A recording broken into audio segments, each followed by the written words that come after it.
بسم اللہ الرحمن الرحیم۔ سامعین کرام، آپ سن رہے ہیں اردو کہانی گاڈ فادر، جس کے مصنف ہیں محمود احمد مودی، اور یہ اس سلسلے کی قسط نمبر 6 ہے۔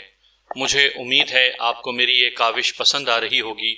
آپ نے اگر ابھی تک میرا چینل کہانی گھر سبسکرائب نہیں کیا تو ابھی میرے چینل کو سبسکرائب کر کے بیل نوٹیفیکیشن آن کر لیجئے تاکہ آنے والی ہر نئی کہانی کی اطلاع بر وقت آپ تک پہنچ سکے۔ ٹام ہیگن نے جمعرات کے روز اپنے آفس پہنچ کر سب سے پہلے کچھ کاموں کے سلسلے میں کاغذی کارروائیاں مکمل کیں۔ جمعے کو ورجل سولوس سے ڈان کارلیون کی ملاقات طے ہو چکی تھی اور ہیگن چاہتا تھا کہ اس ملاقات سے پہلے وہ چھوٹے موٹے کاموں اور کاغذی کارروائیوں سے فارغ ہو چکا ہو۔ ڈان سے سولوز کی یہ ملاقات ہیگن کے اندازے کے مطابق نہایت اہم ثابت ہونے والی تھی۔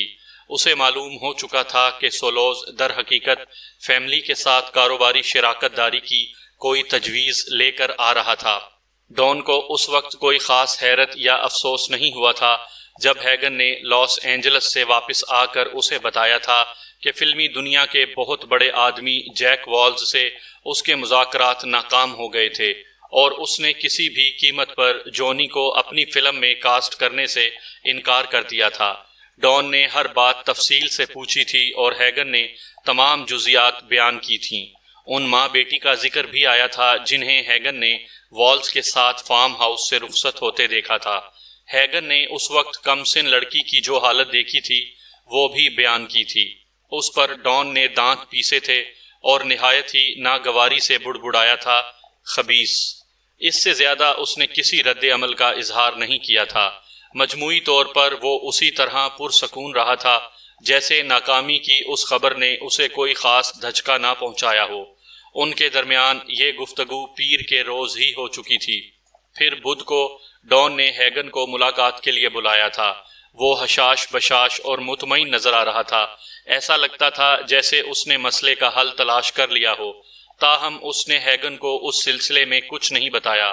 اس نے کچھ کاموں کے بارے میں ہیگن کو ہدایات دیں، پھر سرسری انداز میں گویا پیشگوئی کی کہ جلد ہی والز کا فون آئے گا اور وہ انہیں بتائے گا کہ وہ جونی کو اپنی فلم میں مرکزی کردار کے لیے کاسٹ کرنے کو تیار ہے۔ اسی اثناء میں فون کی گھنٹی بج اٹھی اور ہیگن کی دھڑکن اس احساس سے تیز ہونے لگی کہ کیا واقعی والز کا فون آ گیا تھا، لیکن وہ فون والز کا نہیں تھا بلکہ بوناسیرا کا تھا۔ اس کی آواز تشکر اور ممنونیت سے لرز رہی تھی۔ وہ ہیگن سے درخواست کر رہا تھا کہ اس کے شکریہ کا پیغام ڈان کو پہنچا دیا جائے۔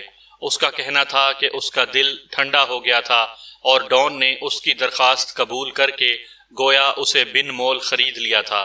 اس نے نہایت جذباتی ہو کر یہ بھی کہا کہ ڈان کو اگر زندگی میں کبھی اس کے خون کی بھی ضرورت پڑی تو وہ صرف ایک آواز دے کر دیکھے، بوناسیرا اس کے پسینے کی جگہ اپنا خون بہا دے گا۔ ہیگن نے نہایت تحمل سے اس کا شکریہ ادا کیا اور مربیانہ انداز میں اسے تسلی دی کہ اس کے جذبات ڈان تک پہنچا دیے جائیں گے۔ وہ ڈیلی نیوز میں خبر اور تصویریں دیکھ چکا تھا کہ کس طرح جیری اور کیون سڑک پر نیم مردہ حالت میں پائے گئے تھے۔ تصویروں میں ان کی حالت عبرتناک نظر آ رہی تھی۔ وہ خون اور گوشت کا ملغوبہ دکھائی دے رہے تھے۔ اخبار نے یہ خیال ظاہر کیا تھا کہ شاید انہیں مہینوں ہسپتال میں رہنے اور پلاسٹک سرجری کرانے کی ضرورت پڑے گی اور اس کے بعد بھی شاید وہ پہلے جیسے نظر نہ آ سکیں۔ ہیگن نے یہ خبر پڑھ کر طمانینت سے سر ہلایا تھا اور ایک کاغذ پر نوٹ کیا تھا کہ گیٹو ایک خصوصی بونس کا مستحق ہو چکا تھا۔ اس کے ذمے جو کام لگایا گیا تھا اس نے عمدگی سے انجام دیا تھا۔ ہیگن اگلے 3 گھنٹوں تک کاغذات میں الجھا رہا۔ اس نے ڈان کی ان 3 کمپنیوں کی آمدنی کی رپورٹس کا جائزہ لیا جن میں سے ایک جائیداد کا کاروبار کرتی تھی اور تیسری کنسٹرکشن کا کام کرتی تھی۔ جنگ کے دوران تینوں کے کاروبار زیادہ اچھے نہیں رہے تھے، لیکن اب جنگ کے بعد امید تھی کہ وہ تیزی سے پھلے پھولیں گی۔ کاغذات میں الجھ کر وہ جونی والے مسئلے کو تقریباً بھول ہی چکا تھا، مگر اچانک اس کی سیکرٹری نے اسے بتایا کہ لاس اینجلس سے اس کے لیے کال تھی۔ اس کا دل انجانی توقعات سے دھڑک اٹھا، تاہم اس نے ریسیور اٹھا کر پرسکون اور باوقار لہجے میں کہا، ہیگن بول رہا ہوں، فرمائیے۔ دوسری طرف سے جو چنگاڑتی ہوئی آواز سنائی دی اسے پہلے تو ہیگن پہچان ہی نہیں سکا، پھر اس کی سمجھ میں آیا کہ والز تھا جو اسے گالیاں دیتے ہوئے کہہ رہا تھا، میں تم سب کو 100 سال کے لیے جیل بھجوا دوں گا، چاہے اس کے لیے مجھے اپنی آخری پینی تک خرچ کرنی پڑ جائے، میں تم لوگوں کو نہیں چھوڑوں گا، اور اس جونی کے بچے کو تو میں زندگی بھر کے لیے ہیجڑا بنوا دوں گا۔ تم میری بات سن رہے ہو ناسور کے بچے؟ ہیگن نے سنبھلتے ہوئے متانت سے کہا، میں سور کا بچہ نہیں، جرمن آئرش والدین کی اولاد ہوں۔ دوسری طرف ایک لمحے خاموشی رہی، پھر فون بند کر دیا گیا۔ ہیگن مسکراتے ہوئے سوچ رہا تھا کہ والز نے بلا شبہ خوب گالیاں دی تھی اور بکواس کی تھی، لیکن اس نے براہ راست ڈون کارلیون کا نام لے کر کوئی دھمکی نہیں دی تھی۔ اس کا مطلب یہ تھا کہ آدمی بہرحال ذہین تھا۔ 10 سال پہلے جیک والز کی پہلی بیوی کا انتقال ہوا تھا، تب سے وہ اپنے بیڈ روم میں اکیلا ہی سوتا تھا۔ اس کا بیڈ روم اتنا بڑا تھا کہ اس میں کسی کلب کے منظر کی شوٹنگ ہو سکتی تھی، اور بیڈ اتنا بڑا تھا کہ اس پر 10 آدمی سو سکتے تھے، تاہم وہ تنہا ہی سوتا تھا۔ اس کا مطلب یہ نہیں تھا کہ پہلی بیوی کے انتقال کے بعد اس کی زندگی میں کوئی عورت نہیں آئی تھی۔ اس نے دوسری شادی بھی کی تھی، مگر جس دوران یہ شادی برقرار تھی ان دنوں بھی اس کا اور اس کی بیوی کا بیڈ روم الگ تھا۔ بیوی کے ساتھ اس کا رویہ ایسا ہی تھا جیسے وہ بھی ضروریات زندگی کی طرح محض ضرورت کی ایک چیز ہو اور صرف بوقت ضرورت ہی اس کے پاس جاتا تھا۔ شاید اسی لیے وہ جلد ہی اسے چھوڑ گئی تھی۔ والز کے لیے اس سے کوئی فرق نہیں پڑا تھا، اس کے لیے عورتوں کی کوئی کمی نہیں تھی، اور 60 سال کی عمر کو پہنچنے کے باوجود وہ ایک توانا آدمی تھا۔ مگر کچھ عرصے سے اس کا معاملہ کچھ ایسا ہو گیا تھا کہ نہایت خوبصورت مگر کم سن لڑکیاں اس کی کمزوری بن گئی تھیں۔ وہ پہلے ہی کچھ زیادہ اچھی فطرت کا مالک نہیں تھا، لیکن اب تو فطرت میں کجروئی کا کوئی ایسا پہلو ابھر آیا تھا کہ کم سن لڑکیوں کو دیکھ کر ہی اسے خوشی ہوتی تھی۔ جمعرات کی اس صبح نہ جانے کیوں اس کی آنکھ جلد کھل گئی تھی۔ صبح کا اجالا اس کے طویل و عریض بیڈ روم میں صرف اس حد تک پہنچ پا رہا تھا کہ وہاں ملگجے اندھیرے کا سا سما تھا۔ اسے اپنے بیڈ کی پائنتی پر کوئی مانوس سی چیز رکھی دکھائی دے رہی تھی، لیکن کمرے میں روشنی کم اور ذہن پر غنودگی کا غلبہ ہونے کی وجہ سے اس کی سمجھ میں نہیں آ رہا تھا کہ وہ کیا چیز تھی۔ اسے بہتر طور پر دیکھنے کے لیے وہ ایک کوہنی کے بل ذرا اونچا ہوا۔ اس کی سمجھ میں نہ آیا کہ وہ کیا دیکھ رہا تھا۔ اسے وہ چیز کسی گھوڑے کے سر سے مشابہ لگ رہی تھی، شاید اس کی آنکھیں اسے دھوکہ دے رہی تھیں۔ اس چیز کو صحیح طور پر دیکھنے کے لیے اس نے بڑا سا ٹیبل لیمپ روشن کیا۔ دوسرے ہی لمحے اسے کچھ یوں لگا جیسے کسی نے اس کے سر پر ہتھوڑا رسید کر دیا ہو۔ اس کا دل گویا اچھل کر حلق میں آ گیا، جس کی وجہ سے اسے کہہ آ گئی۔ خوبصورت، نفیس اور ریشمی چادر سے آراستہ اس کا بستر آلودہ ہو گیا۔ اس کے پائنتی پر واقعی ایک گھوڑے کا کٹا ہوا سر رکھا تھا، اور وہ سر دنیا کے اب تک کے بیش قیمت ترین گھوڑے کا تھا۔ وہ اس کے اپنے خرطوم کا سر تھا، جسے خریدنے کے بعد سے وہ گویا خوشی سے پھولا نہیں سماتا تھا۔ جہاں سے گھوڑے کی گردن کاٹی گئی تھی وہاں سے موٹی پتلی نسیں بھیانک انداز میں جھانک رہی تھیں، اور بستر پر خون پھیلا نظر آ رہا تھا۔ اس کی سیاہ ریشمی کھال جو چمکتی دکھائی دیتی تھی زندگی سے محروم ہو کر گویا دھندلی پڑ گئی تھی۔ اس کی بڑی بڑی آنکھیں جو موتیوں کی طرح جھلملاتی تھیں اب وہ بھی چمک سے محروم تھیں۔ آنکھیں کھلی تھیں مگر اب ان میں پھیلی ہوئی موت کی ویرانی نے انہیں دھندلا اور خوفناک بنا دیا تھا۔ دنیا کے عظیم ترین گھوڑے کا کٹا ہوا سر کسی حقیر سی چیز کی طرح اس کے پیروں سے ذرا دور پڑا تھا۔ ایک عجیب سا خوف اور وحشت اس پر اس طرح حملہ آور ہو گئی کہ وہ بے اختیار چیخیں مارنے اور اپنے ملازموں کو پکارنے لگا۔ ملازم دوڑے آئے۔ اسی وحشت کے عالم میں والز نے ہیگن کو نیو یارک فون کر ڈالا۔ اس کا بٹلر اس کی حالت دیکھ کر کچھ تشویش زدہ تھا۔ آ کر اس نے اس کے ذاتی معالج کو فون کر دیا، تاہم اس کی آمد سے پہلے والز نے کافی حد تک اپنی حالت پر قابو پا لیا۔ اس کے وہم و گمان میں بھی نہیں تھا کہ اس پر اس پہلو سے بھی حملہ ہو سکتا ہے۔ اسے یقین ہی نہیں آ رہا تھا کہ اسے ذرا بھی خبردار کیے بغیر کوئی اس صفاقی سے دنیا کے خوبصورت ترین اور کارآمد ترین گھوڑے کو ہلاک کر سکتا تھا۔ والز نے اپنے استبل کی سیکیورٹی کے لیے اپنی دانست میں جو فول پروف انتظامات کیے ہوئے تھے وہ سب دھرے کے دھرے رہ گئے تھے۔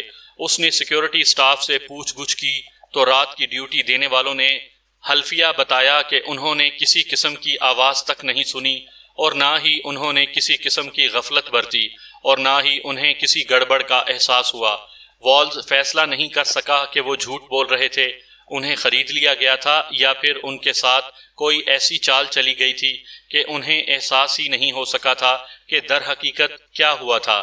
وہ سوچ رہا تھا کہ شاید وہ پولیس کو اس بات پر آمادہ کر سکے کہ وہ ان لوگوں کے ساتھ اتنی سختی کرے کہ وہ سچ اگل دیں، لیکن یہ سب بعد کی باتیں تھیں۔ فی الحال تو یہ بھیانک حقیقت سامنے تھی کہ خرطوم کو ذبح کیا جا چکا تھا اور وارننگ کے طور پر اس کا سر اس کے قدموں میں پھینک دیا گیا تھا۔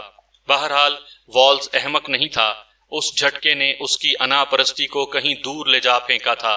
یہ پیغام اس کی سمجھ میں آ گیا تھا، اس کی عقل میں یہ بات آ گئی تھی کہ جو لوگ اس کی دولت، طاقت، اثر و رسوخ، صدر مملکت سے اس کے مراسم اور اس طرح کی دوسری کسی بھی بات کو خاطر میں نہیں لائے تھے، وہ اگر کرنے پر آتے تو کیا کچھ کر سکتے تھے۔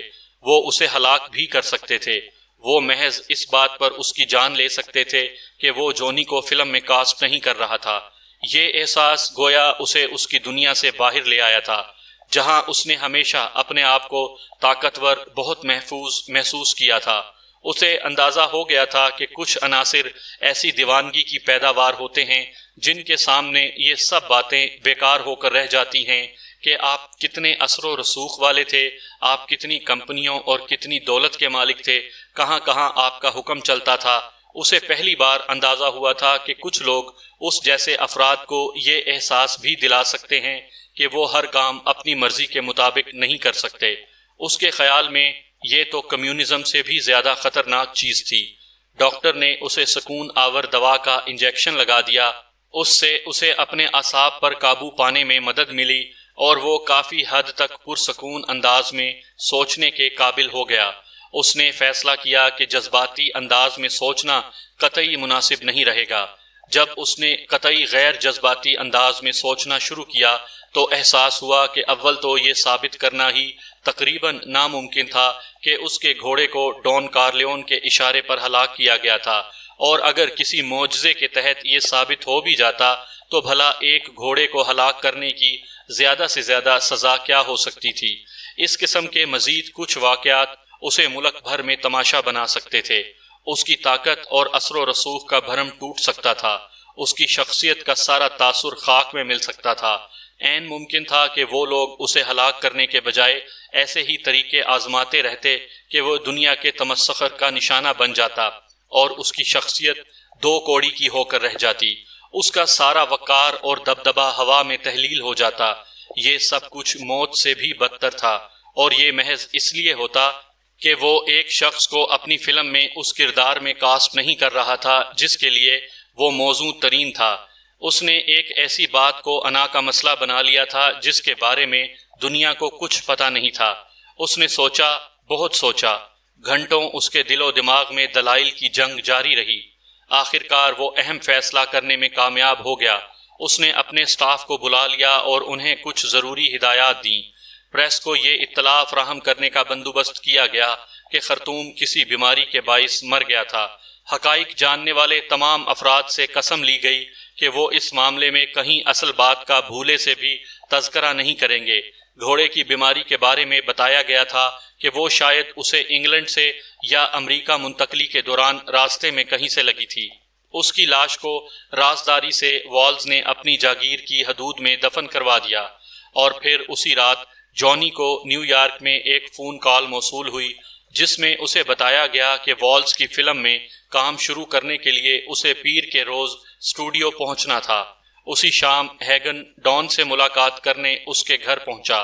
آئندہ روز چونکہ سولوس سے ڈان کی ملاقات تھی، اس لیے ہیگن چاہتا تھا کہ اس سلسلے میں کچھ تیاری کر لی جائے، کچھ باتوں پر پیشگی غور کر لیا جائے۔ چنانچہ وہ شہر میں واقع اپنے لا آفس سے اٹھا تو ڈان کے گھر کی طرف روانہ ہو گیا۔ ڈان نے اپنے سب سے بڑے بیٹے سنی کو بھی اس گفتگو میں شریک کرنے کے لیے بلا رکھا تھا۔ ہیگن نے دیکھا کہ سنی کے کیوبڈ جیسے چہرے پر تھکن اور درماندگی تھی، وہ نیند کی کمی کا بھی شکار لگتا تھا۔ ہیگن سوچے بغیر نہ رہ سکا کہ شاید وہ کچھ زیادہ ہی اس لڑکی کے چکر میں پڑ گیا تھا جو اس کی بہن کی شادی کے موقع پر میڈ آف آنر بنی تھی اور جس کے ساتھ وہ اسی روز آنکھ بچا کر گھر کے ایک کمرے میں چلا گیا تھا۔ اگر وہ اس لڑکی کے چکر میں اپنی نیند اور آرام سے بھی غافل رہنے لگا تھا تو یہ ہیگن کے لیے تشویش کی بات تھی۔ ڈان نے سگار کا کش لیتے ہوئے گفتگو کا آغاز کیا۔ کیا ہم سولوز کے بارے میں وہ سب کچھ جانتے ہیں جو ہمارے لیے جاننا ضروری ہے؟ ہیگن کو یوں تو سب باتیں یاد تھیں، لیکن محض احتیاطاً اس نے ایک فائل کھول لی جس میں ضروری نوٹس موجود تھے، لیکن ان نوٹس سے کوئی دوسرا شخص اصل باتیں نہیں سمجھ سکتا تھا، وہ انہیں محض کاروباری یادداشتیں سمجھتا۔ فائل میں ایک طرح سے سولوز سے ملاقات کا متوقع ایجنڈا بھی درج تھا۔ سولوز ہمارے پاس مدد کی درخواست کے لیے آ رہا ہے، اس نے کہنا شروع کیا۔ وہ چاہتا ہے کہ فیملی اس کے کاروبار میں کم از کم $1 ملین لگائے اور بعض معاملات میں اسے قانون سے تحفظ فراہم کرے، جس کے بدلے میں ہمیں کچھ حصہ ملے گا۔ ابھی یہ طے نہیں ہے کہ وہ حصہ کتنا ہوگا، یہ بات سولوز خود بتائے گا۔ سولوز کی سفارش نیٹیگلیا فیملی کر رہی ہے۔ یہ فیملی اس کی پشت پناہی بھی کرتی ہے، شاید اسے بھی سولوز کے کاروبار میں کچھ حصہ ملتا ہے۔ سولوز جس کاروبار میں حصے داری کی بات ہم سے کرنے آ رہا ہے وہ منشیات کا کاروبار ہے۔ ہیگن نے ایک لمحے کے لیے خاموش ہو کر ڈان اور سنی کی طرف دیکھا۔ وہ دونوں خاموش رہے اور ان کے چہروں پر کوئی تاثر نہیں ابھرا تو ہیگن نے سلسلہ کلام جوڑا۔ سولوز کے ترکی میں کچھ لوگوں سے رابطے اور تعلقات ہیں جو وہاں پوسٹ کی کاشت کرتے ہیں۔ وہاں سے پوسٹ کو بغیر کسی دشواری کے سسلی منتقل کر لیتا ہے۔ سسلی میں اس نے پلانٹ لگایا ہوا ہے جس کے ذریعے پوسٹ سے ہیروئن تیار کی جاتی ہے۔ اس سے پہلے وہ پوسٹ سے مارفین بھی تیار کرا لیتا ہے اور چاہتا ہے تو اسے ہیروئن کے درجے تک لے آتا ہے۔ وہاں اس نے اس کام کے سارے انتظامات کر رکھے ہیں اور اسے ہر طرح کا تحفظ بھی حاصل ہے۔ خطرے کی صورت میں اسے پیشگی اطلاع بھی مل جاتی ہے۔ ایک لمحے کے لیے خاموش ہو کر اس نے گہری سانس لی، پھر بولا، یہاں تک تو سب ٹھیک ہے۔ اب وہ ہیروئن کو اس ملک میں لانا چاہتا ہے۔ ہیروئن یہاں لانے اور پھر اس کی تقسیم کاری کا نظام تیار کرنے میں اسے دشواریاں درپیش ہیں۔ اس سلسلے میں اسے مالی مدد بھی درکار ہے اور قانون سے تحفظ بھی۔ ان خطوط پر کاروبار کو پھیلانے کے لیے اس کے پاس سرمایہ کی کمی ہے۔ اسے $1 ملین کی ضرورت ہے، جو ظاہر ہے ایک بہت بڑی رقم ہے۔ ڈالر درختوں پر تو نہیں اگتے۔ ہیگن نے دیکھا کہ اس لمحے ڈان نے دانت پیسے تھے۔ تب اسے یاد آیا کہ کاروباری گفتگو کے دوران ڈان کو محاوروں کا استعمال یا جذبات کا اظہار بالکل پسند نہیں تھا۔ وہ جلدی سے بات آگے بڑھاتے ہوئے بولا، سولوز کی عرفیت دمی ترک ہے۔ شناسہ حلقوں میں اس کا ذکر صرف ترک کہہ کر بھی کیا جاتا ہے۔ شاید اس کی ایک وجہ یہ ہے کہ ترکی سے اس کا بہت رابطہ رہتا ہے۔ اس کی ایک بیوی بھی ترک ہے جس سے اس کے بچے بھی ہیں۔ سنا ہے سولوز بے حد شفاق آدمی ہے اور نوجوانی کے زمانے میں چاقو کے استعمال میں بہت ماہر تھا۔ شاید وہ مہارت اب بھی برقرار ہو۔ اس کے بارے میں یہ بھی کہا جاتا ہے کہ کسی سے جھگڑا صرف اسی وقت کرتا ہے جب کاروباری معاملات میں اس سے کوئی معقول شکایت یا اختلافات پیدا ہو جائے۔ ہیگن نے ایک لمحے کے لیے خاموش ہو کر فائل میں لگے ایک کاغذ پر اچٹتی سی نظر ڈالی، پھر بولا، بہت باصلاحیت آدمی سمجھا جاتا ہے، اپنا باس خود ہے، کسی کی ماتحتی میں کام نہیں کرتا۔ پولیس کے پاس اس کا ریکارڈ بھی موجود ہے کیونکہ وہ 2 مرتبہ سزا بھی کاٹ چکا ہے، ایک مرتبہ اٹلی میں، دوسری مرتبہ امریکہ میں۔ منشیات کے اسمگلر کے حیثیت سے وہ حکام کی نظر میں ہے۔ یہ چیز اس اعتبار سے ہمارے حق میں جاتی ہے کہ ایسے لوگ کبھی کسی کے خلاف وعدہ معاف گواہ نہیں بن سکتے۔ اس کی ایک امریکی بیوی بھی ہے جس سے 3 بچے ہیں۔ ترک بیوی ترکی میں رہتی ہے، اپنے کنبے کا پوری طرح خیال رکھنے والا آدمی سمجھا جاتا ہے۔ اگر اسے یہ اطمینان ہو کہ اس کی عدم موجودگی میں اس کی بیوی اور بچوں کو کوئی تکلیف نہیں ہوگی تو آرام سے کوئی سزا کاٹنے کے لیے جیل بھی چلا جائے گا۔ ڈان نے سگار منہ سے نکال کر اپنے بیٹے سنی کی طرف دیکھا اور پوچھا، کیا خیال ہے سینٹینو؟ ہیگن کا اندازہ تھا کہ سنی کیا سوچ رہا ہوگا۔ وہ مکمل طور پر ڈان کے زیر سایہ رہنے کے بارے میں کچھ عرصے سے مضطرب تھا۔ اس کی خواہش تھی کہ اسے آزادانہ طور پر کوئی بڑا کام کرنے کو ملے، یہ اس کے لیے اچھا موقع ہو سکتا تھا۔ شاید یہ شعبہ مکمل اور آزادانہ طور پر اس کے سپرد کر دیا جاتا۔ سنی نے مشروب کا ایک گھونٹ بھرا اور ایک لمحے خاموش رہنے کے بعد محتاط انداز میں بولا، اس پاؤڈر کے کاروبار میں دولت تو بہت ہے لیکن خطرات بھی ہیں۔ اس سلسلے میں اگر آدمی قانون کی گرفت میں آ جائے تو 20 سال کے لیے جیل بھی جا سکتا ہے۔ میرا خیال ہے کہ اگر ہم باقاعدہ طور پر اس کام میں ملوث ہونے اور عملی طور پر حصہ لینے سے دور رہیں تو بہتر ہے۔ البتہ ہم اپنا کردار سرمایہ کاری اور قانونی تحفظ فراہم کرنے تک محدود رکھ سکتے ہیں۔ ہیگن نے تحسین آمیز نظروں سے سنی کی طرف دیکھا۔ اس نے بڑے تحمل اور سمجھداری سے جواب دیا تھا، اور جو کچھ وہ کہہ رہا تھا مناسب بھی وہی تھا۔ ہیگن کو اس سے اتنے معقول اور متوازن جواب کی توقع نہیں تھی۔ ڈان نے سگار کا ایک اور کش لے کر ہیگن کی طرف دیکھتے ہوئے پوچھا، اور تم کیا کہتے ہو ہیگن؟ ہیگن نے ایک لمحے توقف کیا، پھر وہ قطعی دیانتداری سے اپنی رائے دینا چاہتا تھا۔ اسے یہ اندازہ ہو چکا تھا کہ ڈان سولوز کی تجویز رد کر دے گا اور اس کے ساتھ کسی قسم کا تعاون کرنے کے لیے تیار نہیں ہوگا، اور ہیگن کو اس کے ساتھ اب تک کی رفاقت کے دوران میں پہلی مرتبہ یہ احساس ہوا تھا کہ ڈان کا فیصلہ درست نہیں تھا۔ وہ زیادہ آگے تک نہیں دیکھ رہا تھا، اس کی نظر مستقبل بعید پر نہیں تھی۔ ہیگن کو اندازہ تھا کہ ہیروئن کے کاروبار میں بہت پیسہ تھا اور مستقبل میں دنیا بھر میں اس کا سیلاب آنے والا تھا، لیکن مشکل یہ تھی کہ ڈان منشیات کے دھندے کو اچھا نہیں سمجھتا تھا۔ وہ پیسے کے لالچ میں اس حد تک جانا نہیں چاہتا تھا۔ اس کا خیال تھا کہ جب تک بھی ممکن ہو سکے خود کو اس دھندے سے دور رکھا جائے، فیملی کو اس کاروبار کی طرف نہ لایا جائے۔ اسے خاموش دیکھ کر ڈان نے ہمت بڑھانے والے انداز میں کہا، جو بھی تمہارے دل میں ہے کہہ ڈالو۔ ہیگن، ضروری نہیں کہ کوئی وکیل ہر معاملے میں ہی اپنے باس سے متفق ہو۔ میرے خیال میں تو آپ کو سولوز کی تجویز قبول کر لینی چاہیے۔ اس کے لیے بہت سے دلائل دیے جا سکتے ہیں، لیکن سب سے بڑی دلیل یہی ہے کہ اس کام میں بہت پیسہ ہے، اور اگر ہم اس میں ہاتھ نہیں ڈالیں گے تو کوئی اور ڈال لے گا۔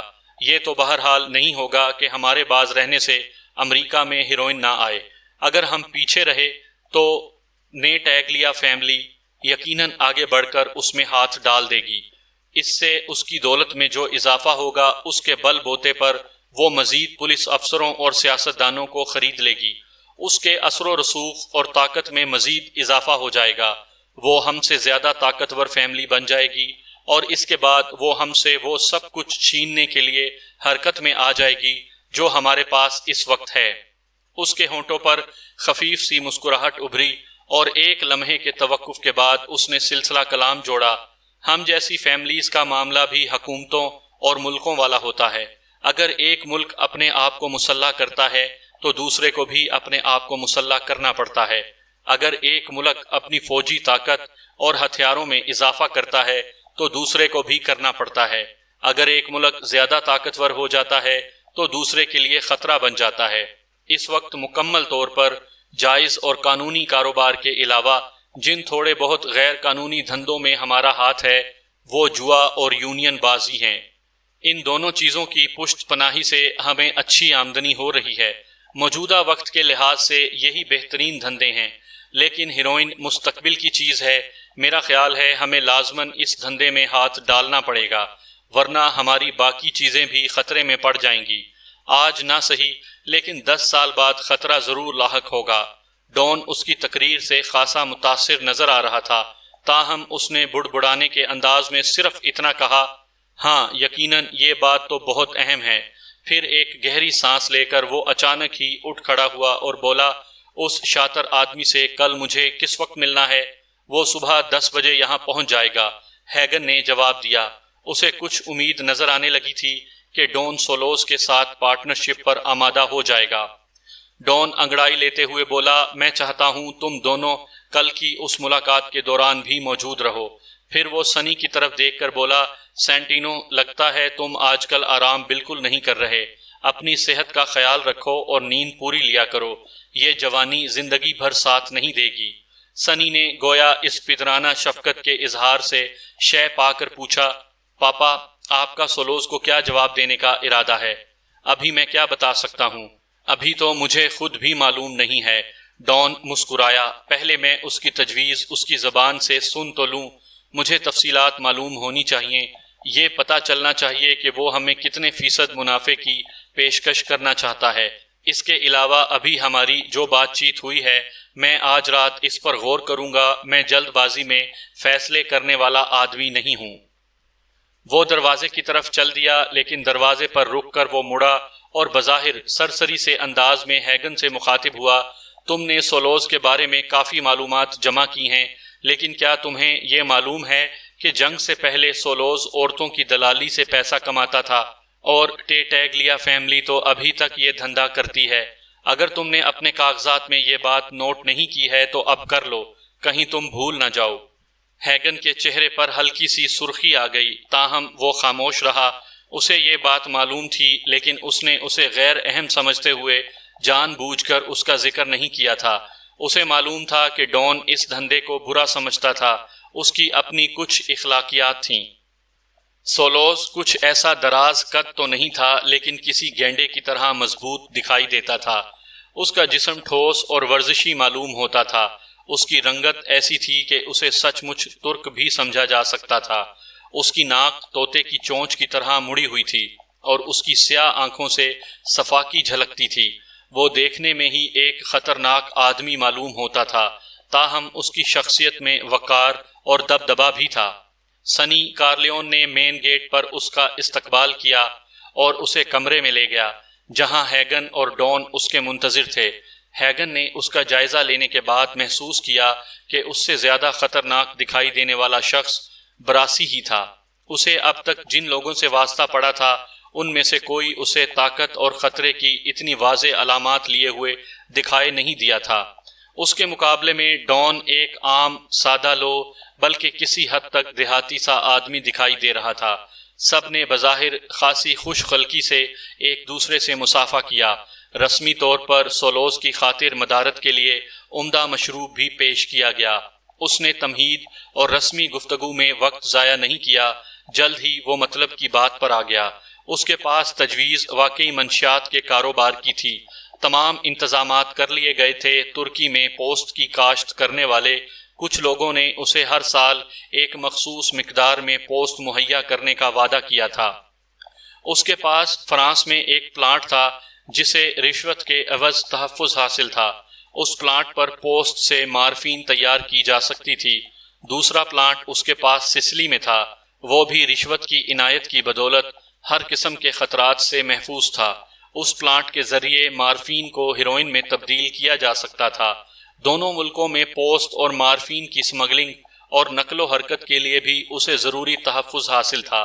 مال کو ریاست ہائے متحدہ امریکہ تک لانے میں کل مالیت کا 5% خرچ ہونا تھا۔ ایف بی آئی سے بچاؤ کا راستہ تلاش کرنا ضروری تھا، کیونکہ وہ ابھی کرپشن کی دیمک سے بچی ہوئی تھی۔ اسے رشوت کے ذریعے خریدنا ممکن نہیں تھا۔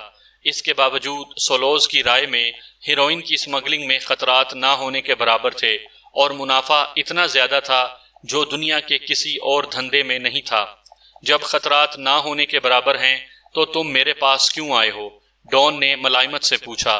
تم مجھے آسانی سے کمائے جانے والے بھاری منافع میں شریک کرنا چاہتے ہو۔ میں اس فیاضی اور فراخ دلی کی وجہ جان سکتا ہوں؟ سولوز اپنے چہرے سے کسی خاص رد عمل کا اظہار کیے بغیر بولا۔ سب سے پہلی وجہ تو یہ ہے کہ مجھے اپنے کاروبار کو توسیع دینے کے لیے فوری طور پر سرمائے کی ضرورت ہے۔ مجھے $2 ملین نقد رقم چاہیے۔ دوسری اتنی ہی اہم وجہ یہ ہے کہ خطرات کم ہونے کے باوجود بہرحال مجھے بعض خاص جگہوں پر بیٹھے ہوئے افراد کے تعاون کی ضرورت پڑے گی۔ آنے والے برسوں میں میرے کچھ نہ کچھ کارندے بہرحال پکڑے جائیں گے۔ یہ امر ناگزیر ہے، تاہم میں یہ ضمانت دیتا ہوں کہ وہ پیشہ ور مجرم نہیں ہوں گے۔ ان کا ریکارڈ صاف ہوگا، اس لیے جج انہیں نرم سزا دینے پر مجبور ہوں گے، لیکن اس بات کو یقینی بنانے کے لیے مجھے تمہارے تعاون کی ضرورت ہوگی۔ اگر ان کارندوں کو یقین ہوگا کہ انہیں جیل میں 1-2 سال سے زیادہ عرصہ نہیں گزارنا پڑے گا تو پھر وہ زبان نہیں کھولیں گے۔ ایک گہری سانس لے کر وہ بولا، لیکن اگر انہیں 10-20 سال کی سزا کا خطرہ نظر آیا تو پھر کچھ نہیں کہا جا سکتا۔ عین ممکن ہے وہ زبان کھول دیں۔ دنیا میں سبھی انسان تو مضبوط دل اور سخت جان نہیں ہوتے نا، ہو سکتا ہے وہ اپنے ساتھ کچھ اہم لوگوں کو بھی لے بیٹھیں، اس لیے قانون کے شعبے میں یقینی تحفظ کی ضرورت ہے۔ میں نے سنا ہے بہت سے جج تمہاری جیب میں ہیں۔ ڈان کارلیون نے اس خیال کی تردید یا تصدیق کرنا ضروری نہیں سمجھا اور ہموار لہجے میں پوچھا، میری فیملی کو منافع میں کتنے فیصد حصہ ملے گا؟ سولوز کی آنکھوں میں چمک آ گئی، وہ فوراً بولا، 50%۔ ہم 50-50 کے پارٹنر ہوں گے، اس حساب سے پہلے سال میں تمہارا حصہ 3 سے 4 ملین کے درمیان ہوگا اور آئندہ برسوں میں اس میں اضافہ ہوتا رہے گا۔